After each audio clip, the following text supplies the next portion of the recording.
वबरकातुहू हामिदन व मुसल्लियन व मुसल्लिमा अम्मा बाद बिस्मिल्लाहिर रहमानिर रहीम। সম্মানিত দর্শক শ্রোতা, দেশে এবং বিদেশে প্রবাসে যারা আছেন তাদের প্রতি আমরা আহলে সুন্নাত ওয়াল জামাত বাংলাদেশের চট্টগ্রাম উত্তর জেলার পক্ষ থেকে মোবারকবাদ অভিনন্দন জানিয়ে আজকের এই ওলামায়ে কেরামের বৈঠকের উদ্দেশ্য সম্পর্কে আপনাদেরকে আমরা অবহিত করছি। বৈঠকের বিষয় হচ্ছে, আলোচ্য বিষয় হচ্ছে আহলে বাইত রিদওয়ানুল্লাহ আলাইহিমের মোহাব্বত মুআদ্দাত এবং ঈদে গদির হুম পালন সম্পর্কে আহলে সুন্নাত ওয়াল জামাতের দর্শন তথা মূল আলোচনা।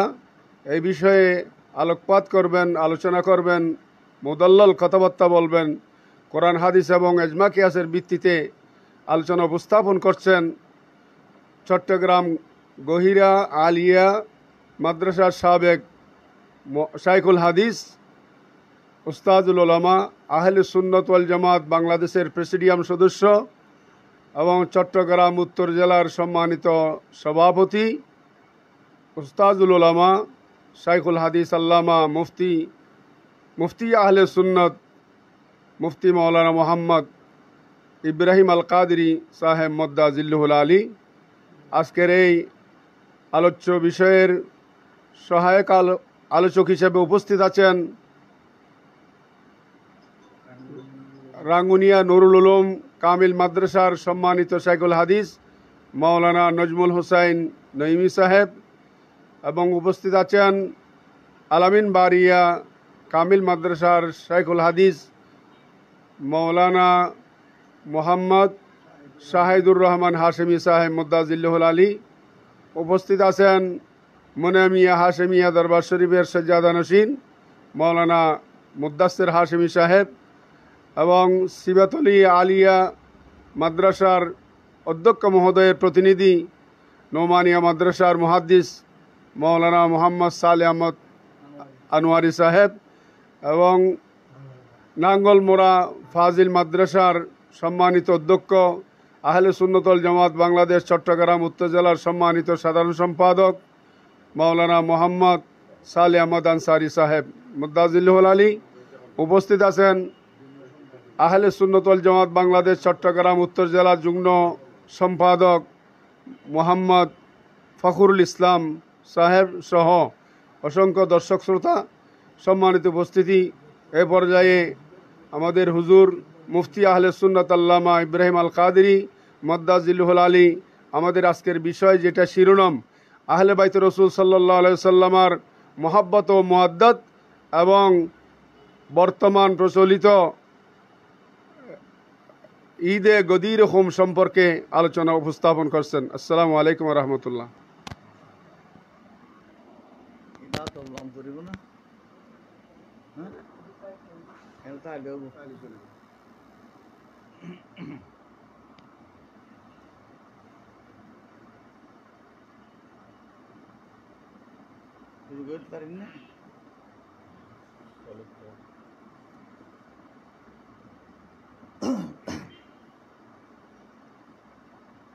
আসসালামু আলাইকুম ওয়া রাহমাতুল্লাহি ওয়া বারাকাতুহু। আউযু বিল্লাহি মিনাশ শাইতানির রাজীম। বিসমিল্লাহির রহমানির রহিম। আলহামদুলিল্লাহ ওয়াসসালাতু ওয়াসসালামু আলা রাসূলিল্লাহ ওয়া আলা আলিহি ওয়া আসহাবিহি ওয়া আজওয়াজিহি ওয়া যুররিয়াতিহি ওয়া আহলি বাইতিহি ওয়া আউলিয়ায়ে উম্মতিহি ওয়া শুহাদায়ে মুহাব্বতিহি নুখবাতা খালকিল্লাহ। আম্মা বা'দু ফাকাদ ক্বালা আল্লাহু তাবারাকা ওয়া তাআলা ফি কালামিহিল কাদীম কুল লা আসআলুকুম আলাইহি আজরান ইল্লাল মুওয়াদ্দাতা ফিল কুরবা। সাদাকাল্লাহু মাওলানাল আযীম ওয়া সাদাকা রাসূলুন নবিয়ুল কারীম। রব্বে সাল্লি ওয়া সাল্লিম ওয়া বারিক আলাইহি। সম্মানিত দর্শক শ্রোতা, কাছে দূরে দেশে প্রবাসে যে যেখানে আছেন আল্লাহ পাক জাল্লা শানহু প্রত্যেককে সুস্বাস্থ্য এবং সুস্বাস্থ্যের সাথে দীর্ঘায়ু দান করুন, আমিন। আমরা বড়ই সংকটাপন্ন অবস্থায় দিন অতিবাহিত করছি। দিন বড়ই গরিবী হালত। একজন মুসাফির যেভাবে অসহায়ত্ব বোধ করে, কোথায় যাবে, কোন দিকে যাবে, কোথায় থাকবে, কোথায় খাবে, সেই মুসাফিরের মতো আমার রসুল ইরশাদ করেছেন, বাদা আল ইসলাম গরিবা ফাসায়াউদু কামা বাদা ফাতুবা লিল গুরাবা।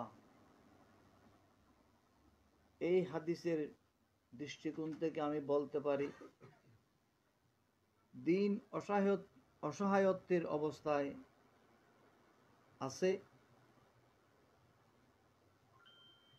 একদিকে নাস্তিকতার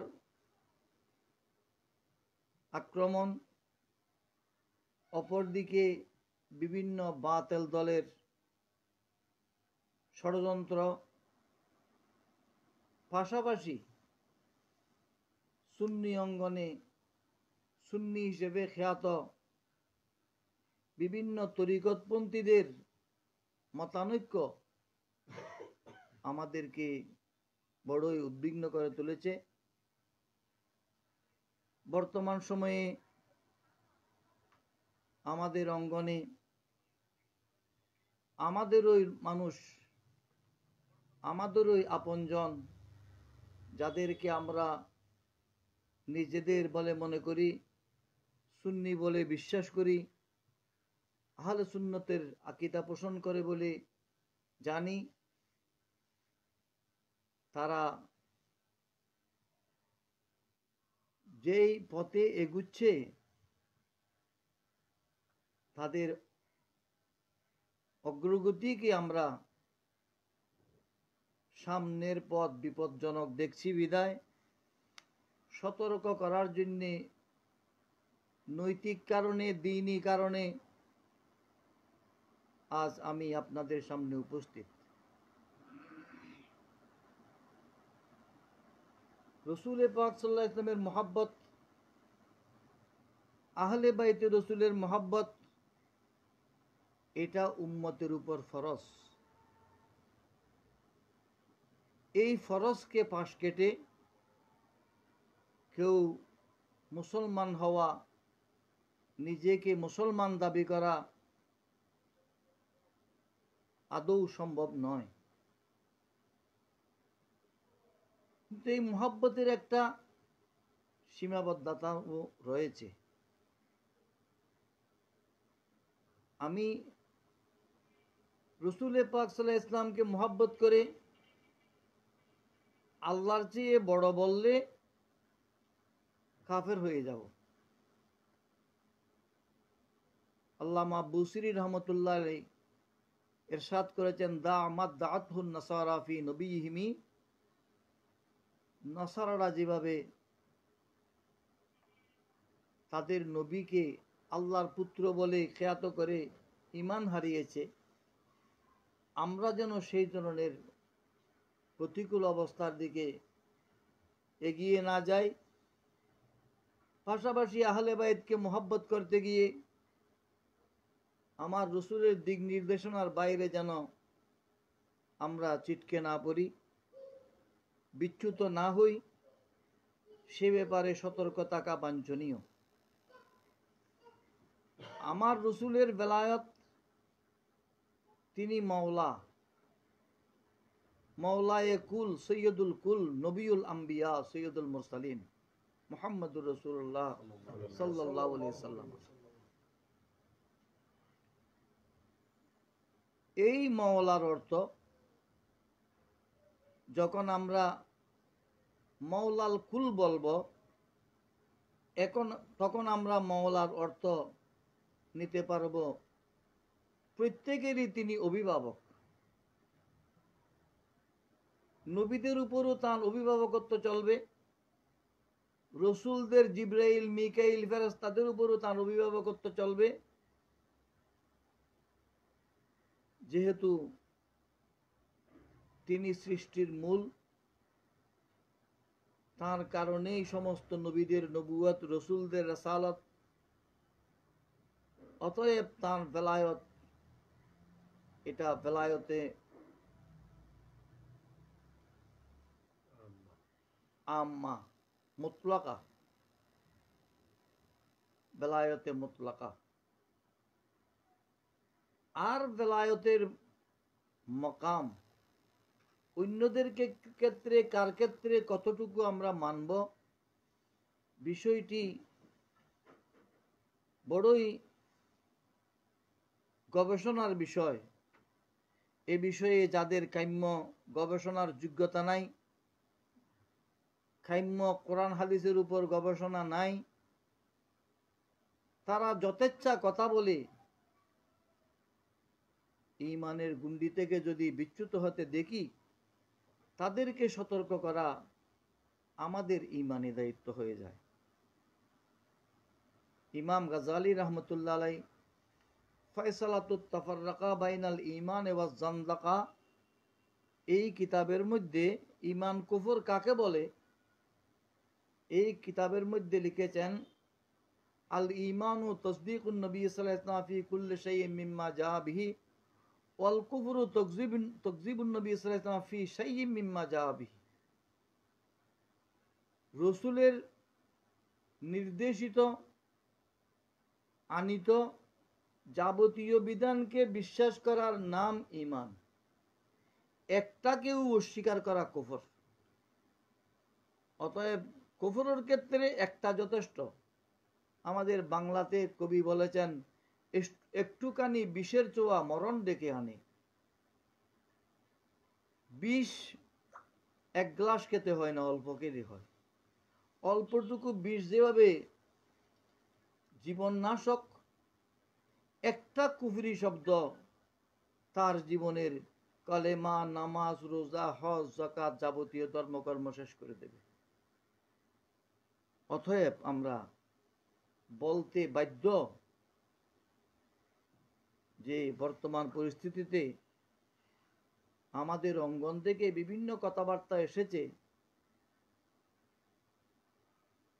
রাসূল পাক সাল্লাল্লাহু আলাইহি ওয়াসাল্লামের মুহাব্বত অন্তরে থাকলে হবে না, তার বহিঃপ্রকাশ ঘটাতে হবে। আহলে বাইত রাসূলের মুহাব্বতও এটার বহিঃপ্রকাশ ঘটাতে হবে। এই জন্য আল্লাহ পাক সুবহানাহু ওয়া তাআলা আয়াতের মধ্যে মুহাব্বত বলেননি, মুআদ্দাত শব্দ ব্যবহার করেছেন। গদির খুম একটা গুরুত্বপূর্ণ দিন, সেখানে একটা গুরুত্বপূর্ণ খুতবা আছে, যে খুতবার মধ্যে 5টি বিষয় আছে। আমরা যেটাকে শিরোনাম করে মাওলা আলী শের খুদার শান বলে মনে করতেছি, এটা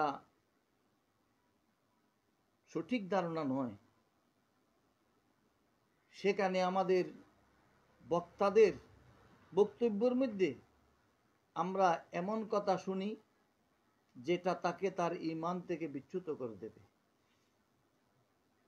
মাওলা আলী তথা আহলে বাইতকে মহব্বত করা এটা ফরজ। তবে সেই ফরজ আদায় করার ক্ষেত্রে আমি যেন আমার ঈমানের গুন্ডিতে থাকতে পারি, সেদিকে সতর্ক থাকা বাঞ্ছনীয়। ঈদে গদির খুমের যে বিষয়টি এসেছে, এই বিষয়ে আমি একটু শ্রোতাদের দৃষ্টি আকর্ষণ করে বলবো। ঈদে গদির খুম 351 বা 52 হিজরিতে মুইজ্জুদ্দৌলা নামক একজন শাসক বাগদাদ থেকে সূচনা করেছেন। সেই শাসক সম্পর্কে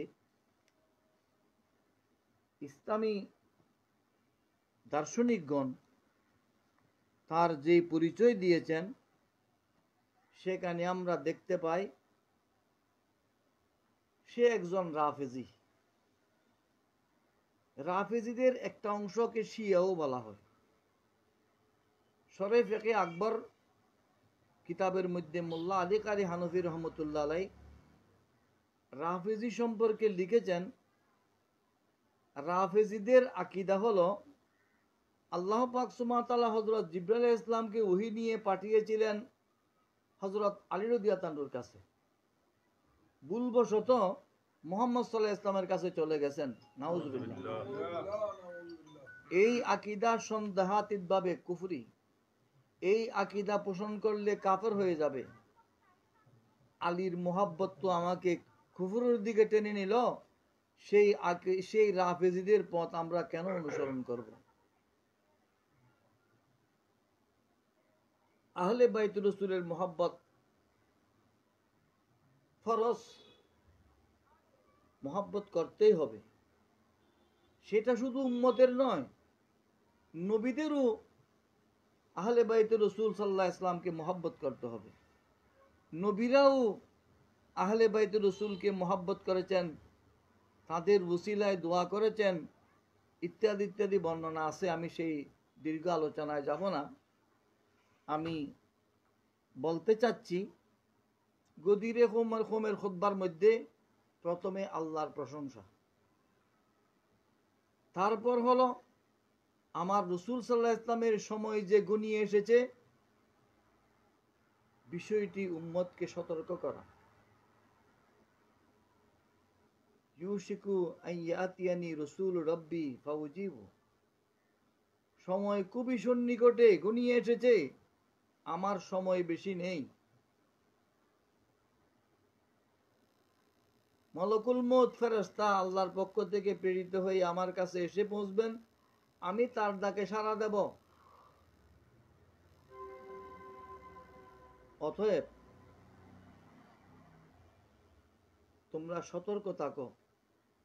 আমার রসুলের ওয়াফাতের সময় ঘনিয়ে আসার সংবাদ দেওয়া এটা কোনো ক্রমেই উম্মতের জন্য খুশির বিষয় নয়। অতএব গদিরে হুমের দিনে ঈদ উদযাপন করা এটা রসুলের শানে বেয়াদবির শামিল। রসুলের ওয়াফাতের সময় ঘনিয়ে এসেছে আর উম্মত নবীর প্রেমিক দেখিয়ে ঈদ পালন করবে। ইন্নী তারিকুন আলাইকুমুস সাকলাইন, হাদিসের আমি খণ্ড খণ্ড অংশ বলতেছি। আমার সামনে সহিহ মুসলিম শরীফ আছে ব্যাখ্যা গ্রন্থ সহ। এই শরে মুসলিম শরীফ আল্লামা গোলাম রসুল সাঈদী রহমতুল্লাহ আলাইহির কিতাব, যিনি মুসলিম শরীফের 7 খণ্ড বিশিষ্ট ব্যাখ্যা গ্রন্থ লিখেছেন। বড়ই গুরুত্বপূর্ণ কিতাব, সুন্নি মুহাদ্দিস। আমার সামনে আছে, আমি কিতাব দেখছি না। আমি তোমাদের কাছে দুইটি ভারী জিনিস রেখে যাচ্ছি। আউয়ালুহুমা কিতাবুল্লাহ, এই দুইটির মধ্যে প্রথমটি হলো আল্লাহর কিতাব। ফিহিল হুদা ওয়ান নূর, ফাতামাসসাকু আও ফাস্তামসিকু বিকিতাবিল্লাহ। কিতাবুল্লাহর মধ্যে হেদায়েত আছে, নূর আছে। তোমরা মজবুতভাবে কিতাবুল্লাহর দলিল গ্রহণ করো। আমার রসুলের নির্দেশ, কিতাবুল্লাহর অনুসরণ করার এই নির্দেশ তো আমার রসুল আরাফাত ময়দানে খুতবার সময়ই বলে দিয়েছিলেন, তারাকতু ফীকুমুস সাকলাইন লান তাদিল্লু মা তামাসসাকতুম বিহিমা কিতাবাল্লাহি ওয়া ইতরাতি আহলা বাইতি। তোমাদের কাছে আমি দুইটি ভারী জিনিস রেখে যাচ্ছি, এই দুটোকে আঁকড়ে ধরলে তোমরা কখনো পথভ্রষ্ট হবে না। একটি হলো কিতাবুল্লাহ, আল্লাহর কিতাব, ওয়া ইতরাতি আহলে বাইতি, ওয়া ইতরাতি আহলা বাইতি, আমার পরিবার পরিজন, আমার আহলে বাইত। মুসলিম শরীফের গদিরে খুমের খুতবার মধ্যে ওয়াইতরতি শব্দটি নাই,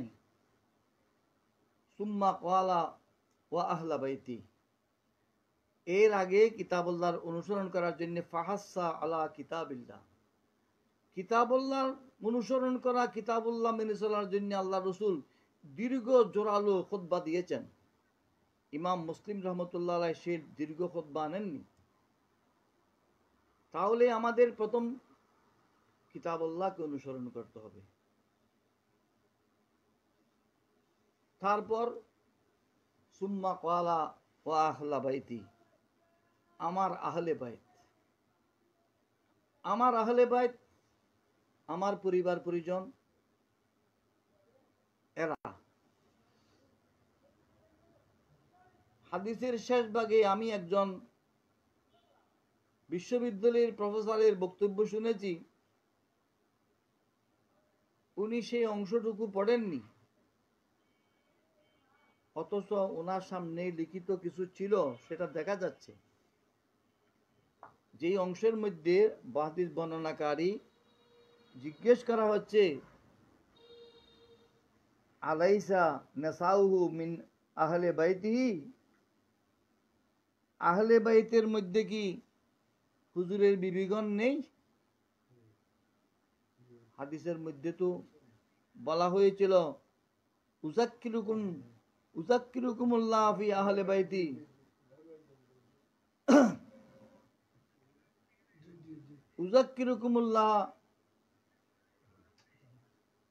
উযাক্কিরুকুমুল্লাহ ফি আহলে বাইতি, আমি আমার আহলে বাইতের ব্যাপারে তোমাদেরকে সতর্ক করছি, তোমরা আল্লাহকে স্মরণ করে আমার আহলে বাইতের ব্যাপারে সতর্ক থাকবে। 3 বার বলেছেন।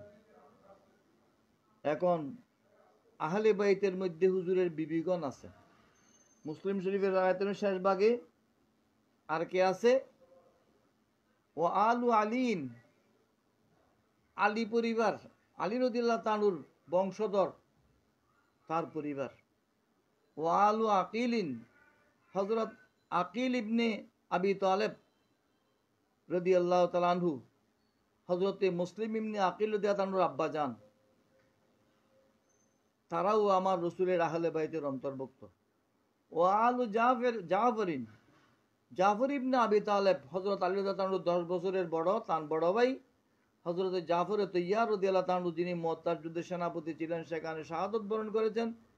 তার ছেলে আব্দুল্লাহ ইবনে জাফর রাদিয়াল্লাহু তাআলা, ওনার মাজার জান্নাতুল বকিতে আছে।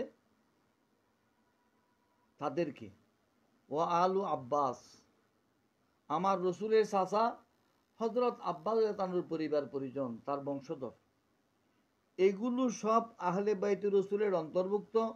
আহলে বাইতুর রসুলের ব্যাপারে দীর্ঘ বিষয় আছে, আমি সেদিকে যাচ্ছি না। আহলে বাইতের সম্পর্কে একমতে আজ পর্যন্ত কিয়ামত পর্যন্ত যত আওলাদ রসুল হবেন সবাই আহলে বাইতের অন্তর্ভুক্ত। তাদেরকে মহব্বত করতে হবে। কোনো আওলাদ রসুল যদি ভুল করে থাকেন, তাকে আপনি গালাগালি করার সময় সতর্ক থাকতে হবে, যেহেতু উনি আওলাদ রসুল। একজন সৈয়দ জাদাকে আপনি কুত্তার বাচ্চা বলে গালি দিতে পারবেন না, ইমান থাকবে না, যেহেতু তার মধ্যে আমার রসুলের খুনে পাক আছে।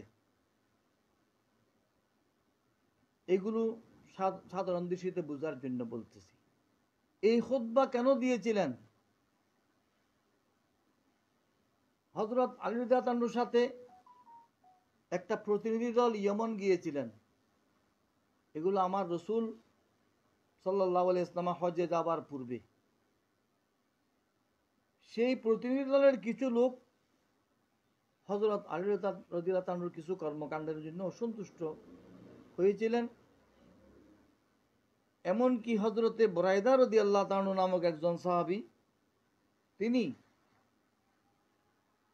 আমার রসুলকে সরাসরি হযরত আলী রাদিয়াল্লাহু তাআলার ব্যাপারে অভিযোগ করেছিলেন। সেই অভিযোগের প্রেক্ষিতে আমার রসুল অসন্তুষ্টি প্রকাশ করেছিলেন এবং তিনি এই গদির জলাশয় বা পুকুর, দিঘি, কূপ যাই বলেন, হুম নামক স্থানে আমার রসুল সকলকে থামালেন, যাত্রা বিরতি করলেন, গাছের নিচে দাঁড়িয়ে আমার রসুল সাহাবায়ে কেরামের উদ্দেশ্যে খুতবা দিয়েছিলেন। সেই খুতবার মধ্যে বলেছিলেন, ইয়া বুরাইদাতু আলাস্তু আউলা বিল মুমিনিনা মিন আনফুসিহিম, কুলতু বালা ইয়া রাসূলুল্লাহ। বুরাইদা, আমি কি মুমিনদের মাওলা নই? বুরাইদা বলছেন, আমি বললাম হ্যাঁ ইয়া রাসূলুল্লাহ। তখন আমার রসুল বললেন, মান কুনতু মাওলাহু ফাআলিয়ুন মাওলাহু। হাদিসের এই অংশটুকু সহিহ বুখারী কিংবা মুসলিম শরীফে নেই। তারপরও মুহাদ্দিসিনে কেরাম গবেষণা করেছেন এই হাদিসটি হাদিসের প্রকারভেদের মধ্যে হাদিসের স্তর সহিহ বা হাসান পর্যায়ের। মোট কথায় এটি হাদিস সহিহ, কোনো ক্রমে এটি মুতওয়াতির হাদিস নয়। এটা আমার কথা নয়, শেখ আব্দুল্লাহ মুহাদ্দিস দেহলভী রহমতুল্লাহ আলাইহি মাদারিজুন নবুওয়াত কিতাবে এই হাদিস সম্পর্কে আলোচনা করেছেন। সেখানে তিনি লিখেছেন এটি হাদিসে মুতওয়াতির নয়। অতএব হাদিসে মুতওয়াতির না হলেও এটা সহিহ হাদিস, সেটা মানতে হবে। তো মানব যে কিভাবে মানব? মানব যে মান কুনতু মাওলাহু ফাআলিয়ুন মাওলাহু। এখানে মুহাদ্দিসিনে কেরাম লিখতেছেন, মুহাক্কিক দেহলভী রহমতুল্লাহ আলাইহি, আব্দুর রউফ কাদরি দানাপুরি রহমতুল্লাহ আলাইহি সহ অন্যান্য মুহাদ্দিসিনে কেরাম মাওলা শব্দের অর্থ লিখতেছেন আতিক, মুഅতিক, নাসির, মাহবুব, মুতাসাররিফ ফিল আমরি। যিনি গোলাম আজাদ করেন তিনিও মাওলা, যাকে আজাদ করা হয় তিনিও মাওলা, এবং সাহায্যকারী তিনিও মাওলা, মাহবুব প্রিয়জন বা প্রেমাস্পদ তিনিও মাওলা, মুতাসাররিফ ফিল আমর যিনি ক্ষমতা প্রয়োগ করার অধিকার রাখেন তিনিও মাওলা। এই ক্ষমতা প্রয়োগ করার অধিকারী তাকে আমার ভাইয়েরা অভিভাবক বলে বাংলা শব্দ আবিষ্কার করেছেন। বাংলা শব্দে অভিভাবক বলা হচ্ছে। এই অভিভাবক অর্থটি মাওলার আমার রসুলের ক্ষেত্রে প্রযোজ্য। তিনি সমস্ত ইমানদারের মাওলা, সিদ্দিক আকবর ফারুক আজমের মাওলা, আদম আলাইহিস ইসলাম থেকে ঈসা আলাইহিস ইসলাম পর্যন্ত সমস্ত নবীদের জন্য মাওলা, জিবরাইল মিকাইল থেকে শুরু করে সমস্ত ফেরেশতা কুলের মাওলা। তার মাওলা বেলায়ত এটা আম, সার্বজনীন। যদি আমার রসুলের মাওলা বলার মধ্যে যদি আমরা অভিভাবক অর্থ করি, তা আলীকে মাওলা বলবো কি করে? আদম আলাইহিস ইসলামের অভিভাবক আলী, নূহ আলাইহিস ইসলামের অভিভাবক আলী, ইব্রাহিম আলাইহিস ইসলামের অভিভাবক আলী, মুসা আলাইহিস ইসলামের অভিভাবক আলী, ঈসা আলাইহিস ইসলামের অভিভাবক আলী।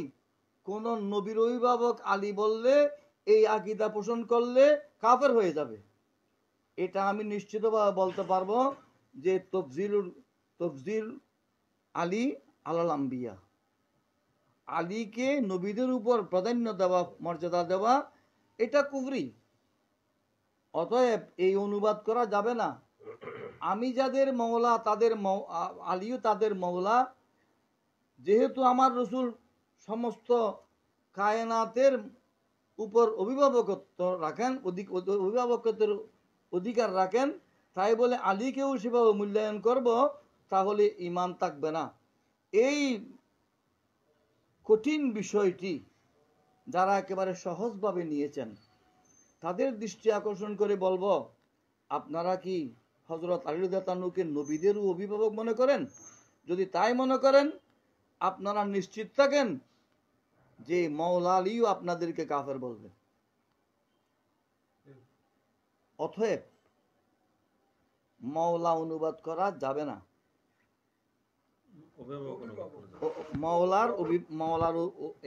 মাওলার এই অনুবাদ করা যাবে না। মাওলার অনুবাদ আমরা কি করব? এখানে একটা আমরা বিভ্রান্তির শিকার হয়েছি। আমাদের কিছু আপনজনেরা একটা হাতিয়ার বানিয়েছেন মাইজভান্ডারের কিছু লোকজনকে। ওনারা মাইজভান্ডার এলাকার অধিবাসী, গৌসুল আজম মাইজভান্ডারি, বাবাজান পাল্লা মাইজভান্ডারের আত্মীয় স্বজন। সেই হিসেবে তারা সৈয়দ বংশ হতে পারে। সৈয়দ বংশ হিসেবে তারা মানুষের কাছে শ্রদ্ধা সম্মান পেতে পারে, কিন্তু তারা কোনো ক্রমে আওলাদে মাইজভান্ডারি নন। আওলাদ বলা হয় ঔরসজাত সন্তানের বংশধরকে। যদি ঔরসজাত না হয়ে থাকেন, তারা আওলাদ দাবি করেন, তাহলে এটা কিভাবে মূল্যায়ন করবেন এটা আপনাদের বিবেচনায় রইল। মাইজভান্ডারের অঙ্গনে আওলাদ এবং আওলাদ নন, মাইজভান্ডারের মুরিদান ভক্ত অনুসারী সকলের দৃষ্টি আকর্ষণ করে আমি একটা বই দেখাচ্ছি। এই বইয়ের নাম বেলায়েতে মুতলাকা। এই বইয়ের নাম বেলায়েতে মুতলাকা। লেখক খাদেমুল ফুকরা সৈয়দ দেলাওয়ার হোসেন মাইজভান্ডারি রহমতুল্লাহ আলাই। ওনার 5 পুত্র, যাদের দ্বারা আহমদিয়া মঞ্জিল, গৌসিয়া হক মঞ্জিল। এই খাদেমুল ফুকরা সৈয়দ দেলাওয়ার হোসেন মাইজভান্ডারি রহমতুল্লাহ আলাই শুধু আওলাদ নন, উনি গৌসুল আজম মাইজভান্ডারির সরাসরি খলিফা, গৌসুল আজম মাইজভান্ডারির গদিনসীন, গৌসুল আজম মাইজভান্ডারির স্থলাভিষিক্ত, যার বেলায়েতের মকাম আমার বিবেচনায় কুতুবিয়তের মকাম তার রয়েছে। এমন বিশ্ববরেণ্য ওলি এবং যুগশ্রেষ্ঠ আলেমে দিন। উনি মুহসিনিয়া মাদ্রাসার ছাত্র, মুহসিনিয়া মাদ্রাসায় লেখাপড়া করেছেন। এই বিজ্ঞ আলেম বেলায়েতে মুতলাকা কিতাবের 10 পৃষ্ঠায়, এই বেলায়েতে মুতলাকা কিতাব 10 পৃষ্ঠা, 10 পৃষ্ঠার ব্যাপারে আমি গত জুমার খুতবার মধ্যেও বলেছি। তিনি লিখতেছেন কি, আমি যার মাওলা ব্র্যাকেটে প্রেমাস্পদ হই, আলী তার মাওলা। আমি যার মাওলা অর্থাৎ প্রেমাস্পদ হই, হাদিসে যেন উভয় মাওলা শব্দকে এক অর্থে ব্যবহার করা যায়, সমস্যা না হয়, বৈপরীত্য যেন দেখা না যায়, বিপরীত অর্থ যেন নিতে না হয়। এই জন্যে এই বিজ্ঞ বুজুর্গ মুহাক্কিক আলেম মনকুন্তু মাওলাহু ফালিউন মাওলাহু এর অনুবাদ করেছেন, আমি যার মাওলা হই, আমি যার মাওলা ব্র্যাকেটে প্রেমাস্পদ হই, আলী তার মাওলা। অর্থাৎ আমার রাসূল সাল্লাল্লাহু আলাইহি ওয়াসাল্লাম ইরশাদ ফরমাচ্ছেন, আমাকে যারা মোহাব্বত করে তারা আলীকে অবশ্যই মোহাব্বত করতে হবে। এখানে আমি যাদের অভিভাবক, আলীও তাদের অভিভাবক, এই অর্থ করার আদৌ কোনো সুযোগ নাই। যেহেতু নবীদের উপর হযরত আলী রাদিয়াল্লাহু তাআলার অভিভাবকত্ব বিশ্বাস করলে কাফের হয়ে যাবে। আপনি মানেন বা না মানেন, আপনার কাপড়ে পায়খানা লেগেছে, রক্ত লেগেছে, নাপাক লেগেছে, আমি আপনাকে জানিয়ে দিলাম। আপনি কি সেটা নিয়ে নামাজ পড়বেন, না সেটা শুধরিয়ে, সেটা ধুয়ে পরিষ্কার করে পাক হয়ে নামাজ পড়বেন, সেটা আপনার নিজস্ব ব্যাপার বলে আমি মনে করি। আমরা ওয়াহাবি মাদ্রাসার গেইটে গিয়ে কাউকে ওয়াহাবি হইও না, ওয়াহাবি মাদ্রাসায় যেও না, যেমন বলি নাই, ঈদে গদি রকমের অনুষ্ঠানের গেইটে গিয়ে আমরা বলবো না যে এখানে যেও না, এখানে যেও না, এখানে ঈমান হারাবার সম্ভাবনা আছে। যে যেখানে আছেন সেখান থেকে বিবেচনা করবেন। বিষয়টি, এই অর্থটি ওসিয়ে গৌসুল আজম যে অর্থটি করেছেন, সে অর্থটি মহাক্কেক দেলবি শেখ আব্দুল্লাহ মুহাদ্দিস দেলবি রহমতুল্লাহ, যাকে আমার রসুল স্বপ্ন যুগে নির্দেশ দিয়ে ভারতবর্ষে হাদিস শিক্ষা দেওয়ার জন্য পাঠিয়েছিলেন, সেই বুজুর্গ শেখ আব্দুল্লাহ মুহাদ্দিস দেলবি রহমতুল্লাহ তিনিও মাদারাজুন নবুয়তে কিতাবে মাহবুবের অর্থ করেছেন, নাসের অর্থ করেছেন। আব্দুর রব কাদেরী দানাপুরি তিনিও মাহবুবের অর্থ করেছেন। হযরত শাহ গোলাম রসুল সাঈদী উনিও মাহবুবের অর্থ করেছেন। এভাবে আমরা বিভিন্ন কিতাবে দেখি, এতগুলো কিতাবের নাম বললে এসব লোকেরা বুঝবে না, কারণ আমি তাদের বক্তব্য শুনেছি, দেখে দেখে পড়তেছে, কোরআন শরীফের আয়াত পড়তে পারতেছে না। ইন্নামা ইউরিদুল্লাহু লিইউযহিবা আনকুমুর রিজসা আহলাল বাইত ওয়া ইউতাহহিরাকুম তাতহীরা। এই আয়াতটুকু অনেক আওয়ামেরও মুখস্থ আছে, কিন্তু এমন বক্তা সাদা কাপড় পরে, সাদা টুপি পরে বক্তব্য দিচ্ছেন, সেই আয়াতটুকু পড়তেছেন। আপনারা আমার প্রয়োজন মনে করে নেটের মধ্যে দেখেন, ও ইউ তাহরাকুম, ইউ এক জুদা, তাহরাকুম আর এক জুদা। আর ইন্নামা ইউরিদুল্লাহু লিইউযহিবা আনকুমুর রিজসা আহলাল বাইত আয়াতটুকু উচ্চারণ করতে পারছে না, দেখে দেখে। এমন লোকদের কাপড় দেখে, লেবাস দেখে, টুপি দেখে আপনারা যদি বিভ্রান্ত হন, তাহলে আপনার ঈমান হারানোর জন্য আপনিই দায়ী, কেউ আপনাকে দায়ী করার কোনো প্রয়োজন নেই। এখন আমি আলোকপাত করব, ঈদে গদির হুম কোত্থেকে আসলো, এই ঈদ কার সৃষ্ট, এই ঈদের প্রতিষ্ঠাতাকে, এই ঈদের প্রতিষ্ঠাতা কে, এ বিষয়ে বিশ্ববরেণ্য মুহাদ্দিস শামসুদ্দিন জাহাবী রহমতুল্লাহ আলাইহি আল ইবর কিতাবের মধ্যে লিখতেছেন, দ্বিতীয় খণ্ড 90 পৃষ্ঠায়, ফি সানি আশর জিলহজ্জা আমালাতির রাফাজাতু ঈদ আল গদির খুম অদুক্কাতিল কুসাত ওয়াসাল্লু সালাতাল ঈদ। রাফিজি সম্প্রদায়, যাদের আকীদা হলো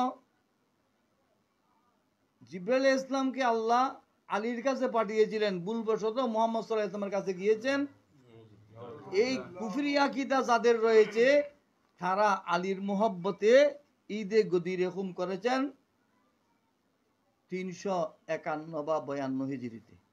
এ বিষয়ে আরো আসতেছে, আবার পড়ি, আপনারা শুনুন। ফি সানি আশরা জিলহজ্জা আমালাতির রাফাজাতু ঈদ আল গদিরা হুম,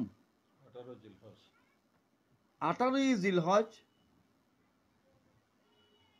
গদিরে হুম নামক স্থানে রাফেজিরা এই অনুষ্ঠান করেছে ঈদে গদিরে হুম। দুক্কাতিল কোসাত, তারা বাদ্য বাজনা বাজিয়েছিল। ওয়াসাল্লু সালাতাল ঈদ, তারা ঈদের নামাজ পড়েছিল। ঈদের নামাজ তো আমরা ফিকার কিতাবের মধ্যে 2 ঈদের নামাজ দেখি, ঈদুল ফিতর, ঈদুল আযহা। আপনারা সাধারণ মানুষ বিবেচনা করেন, কোনোদিন এই নামাজের কথা আপনারা শুনেছেন কিনা, আপনাদের বাপদাদারা শুনেছেন কিনা?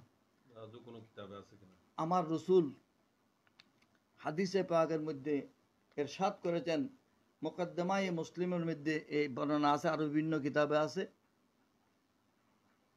দাজ্জালুনা কাযাবুনা ইয়াতুনাকুম বিআহাদিসা বিমা লা তাসমাউ আনতুম ওয়ালা আবাকুম ফাইয়াহুম ওয়াইয়াহুম লা ইউদিল্লুনাকুম ওয়ালা ইফতিনুনাকুম।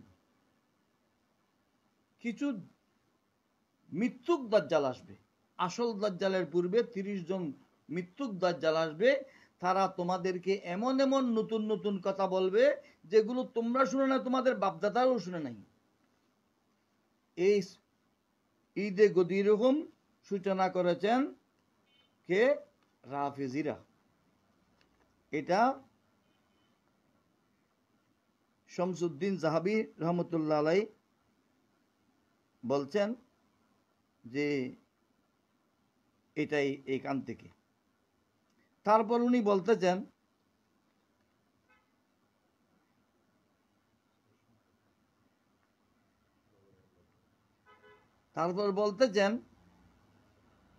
এটা কিতাবুল মাওয়াইজ ওয়াল ইতিবার বেজিকিরিল খুতাতে ওয়াল আসার লিল মুকরেজি, ইমাম মুকরেজি প্রথম খণ্ড 388 পৃষ্ঠায় লিখেছেন, ইলম আন্না ঈদ আল গদির লাম ইয়াকুন ঈদান মশরুআন ওয়ালা আমালাহু আহাদুম মিন সালিফিল উম্মতি আল মুক্তাদা বিহিম। উম্মতের উৎসব পূর্ববর্তী ইমামগণ যাদেরকে অনুসরণ করা দ্বারা অনুসরণযোগ্য, তাদেরকে মানতে হবে, মানুষ যাদের ইক্তেদা করত, অনুসরণ করত, তারা যে কাজ করেনি এমন একটি শরীয়ত বিরোধী গায়রু মশরু, শরীয়তে বিধিত নয় এমন একটি কাম করেছেন কি? ঈদে গদির। অয়ালা মান্না ঈদ আল গদির লম ইয়াকুন ঈদান মশরুআন। ঈদুল গদির এটা শরীয়তে বিধিত কোনো ঈদ নয়, শরীয়তের বিধানে এই ঈদের কোনো অস্তিত্ব নাই। লা আমালা আহাদুম মিন সালিফিল উম্মতিল মুক্তাদা বিহিম।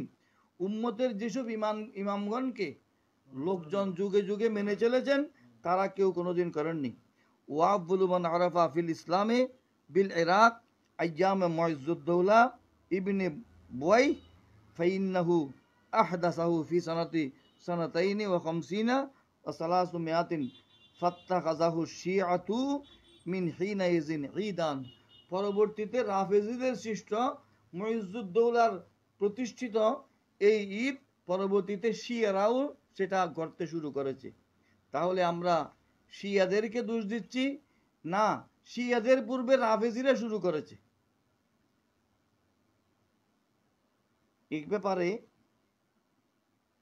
আরো বলা হচ্ছে আন নুজুমুজ জাহারা ফি মুলুকি মিসর ওয়াল কাহিরা। মিশরের একজন বিখ্যাত বুজুর্গ আলেম মুহাদ্দিস দিল-আল্লামাত জামালউদ্দিন তকরিবুর্দি 4th খণ্ড 25 পৃষ্ঠায় লিখতেছেন, আমালাতুর রাফাজাতুল মাতামা ফি ইয়ৌমে আশুরা বেবাগদাদ। বাগদাদে রাফেজিরা মাতম করত। মাতম করা মানে দুঃখের কান্না, হাই হাই করা, হাই হাই হুসাইন, হাই হুসাইন এভাবে করা। বাগদাদে মুহররমের 10 তারিখ ওয়াজাদা ফিন নৌহি, তারা বিলাপ ধরে কানতেন। ও তগলিগুল মসু, শোকের কাপড় পরত। ও তালিক আল মসু সুম্মা আইয়াদু শিয়া। অভিন্ন জিনিস, কিছু কিছু বিষয়ে তাদের মধ্যে মতভেদ থাকলেও এদের বাতিল আকীদা সম্পর্কে কোনো সন্দেহ নেই। ইবনে জরির তবরি তারিখের মধ্যে লিখতেছেন, সামিনু আশরা জিলহজ্জা ওহুয়াল ইয়ৌমুল্লাযী তুসাম্মিহি শিয়াতু গদীরহুম। শিয়ারা যে দিনকে ঈদে গদীরহুম বলে আখ্যায়িত করত, এটা 18 জিলহজ শুরু করে দেন। উশআলাতিন নিরান, আলোকসজ্জা করত ফিল আসওয়াক, বাজারে। ওয়ালাম তুগলাকুদ দাকাকিন, দোকানপাট বন্ধ করত না। কামা ইউমালু ফিল আয়াত, যেভাবে ঈদের সময় করা হয়। ওয়াজরবাতুদ দাবাদ ওয়াল বকাত, বাদ্য বাজানা বাঁশি বাজাতো। ওয়াবাক্কারুল মুতাশাইয়্যুনা ইলা মাকাবির কুরাইশ ওয়া সাল্লু হুনাকা। তারা শিয়া মতবাদের অনুসারীরা মুশাইয়্যুন আবাক্কারাল মুশাইয়্যুনা ইলা মাকাবির কুরাইশ, কুরাইশের কবরস্থানে গিয়ে শিয়ারা সকালবেলা সেখানে ঈদের নামাজ পড়ত। তাহলে শিয়াদের অপসংস্কৃতি কেন আমাদের অঙ্গনে জায়গা পাবে? আমরা কেন জায়গা দেব? আলীর মোহাব্বতের তো একটা সীমাবদ্ধতা আছে। সেই অনুষ্ঠানে এখানে আরো অনেক কথা আছে, আমি কথা বাড়াচ্ছি না। তারপরে বলতে হচ্ছে তারিখে ইবনে খুল্লুদুন, পৃথিবী বিখ্যাত ইতিহাসের কিতাব। ফি সামনে আশার জিলহাজ্জা মিন হাজি সানা, 352 হিজরিতে জিলহজ চাঁদের 18 তারিখ আমরা নাসা বেজহার জিনা ওয়াল ফরহা ঈদুল গদির মিন আয়ান শিয়া, আবার আশুরা উদযাপন করতে লাগলো। আইয়ুগলাকু দাকাকিনাহুম, তারা শোক পালন করে আশুরার দিন দোকানপাট বন্ধ রাখতো। ওয়াইয়াকআদু আনিল বাই ওয়া শারা, বেচা কিনা থেকে বিরত থাকতো। ওয়ালবাহুল মাসুহা, শোকের কাপড় লেবাস পরিধান করত। ওয়াইউলিনু বিন্নায়াহাতে, কান্নাকাটি বিলাপ ধরার জন্যে সেটা ঘোষণা করত। ওয়াতাখরুজুল মুসাব্বালাতুশ শুউর, ওয়াতাখরুজুন নিসাউ মুসাব্বালাতুশ শুউর ওয়া মুসাওয়াদাতুল ওয়ুজুহ, মহিলারা চুল ছেড়ে দিয়ে চুলকুলে একেবারে মাতালের মতো হয়ে মুখে কালি লাগিয়ে শোক পালন করত। এই সিস্টেম শিয়ারা চালু করছে। কদ শাকাকনা সিয়াবাহুন্না, তারা জজবা দেখাইয়ে কাপড় ছিঁড়ে ফেলতো। মহিলারা যদি কাপড় ছিঁড়ে ফেলে রাস্তার মধ্যে, এটা কত বড় আদর্শের জিনিস, কত বড় আলিভক্তির জিনিস, যেখানে খাতুনে জান্নাত ফাতেমাতুজ জাহরা রাদিয়াল্লাহু আনহা কত পর্দানসীন ছিলেন আপনাদের সামনে আছে। আর আহলে বাইতের মুহাব্বত দেখিয়ে কাপড় ছিঁড়ে রাস্তার মধ্যে চুলকুলে যে শোক প্রকাশ করা, এই শিয়াদের এই অপসংস্কৃতি। ওয়ালাতাম না হুদুদাহুন্না, মুখে চাপড়াতো, মুখে থাপ্পড় মারত।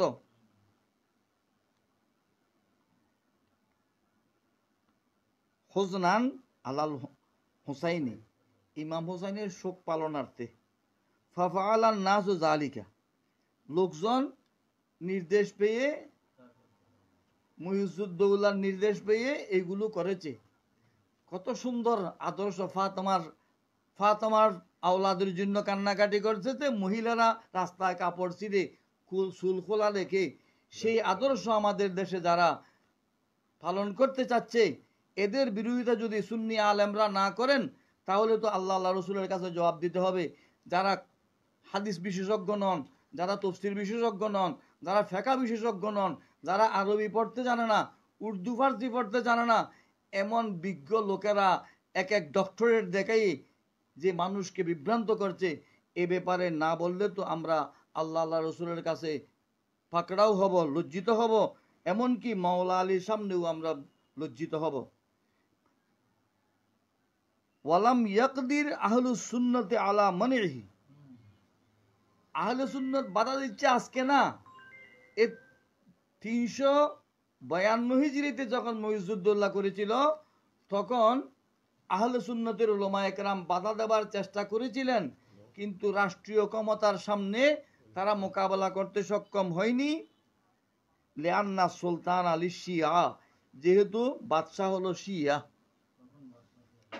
যেহেতু বাদশাহ শিয়া রাফেজি, এই কারণে উলামা একরাম বাধা দিতে পারেননি। কিন্তু ওয়াঈদা যালিকা সানাতা সালাসিনা ওয়া খামসিনা ওয়া সালাসুমিয়াতিন, 53 সালে, 353 সালে পরবর্তী যখন তারা এসব করতে নামলো, ওয়াকাত ফিতনাতুন বাইনা আহলি সুন্নতি ওয়া শিয়া, শিয়া এবং সুন্নিদের মধ্যে সংঘর্ষ হয়েছিল। আমরা এসব ঈদে গদিরুম যারা করে, তাদের কাছে আমরা গিয়ে বাধা দিতে পারছি না, রাষ্ট্রীয় বিধানের কারণে অথবা নিজেদের দুর্বলতার কারণে।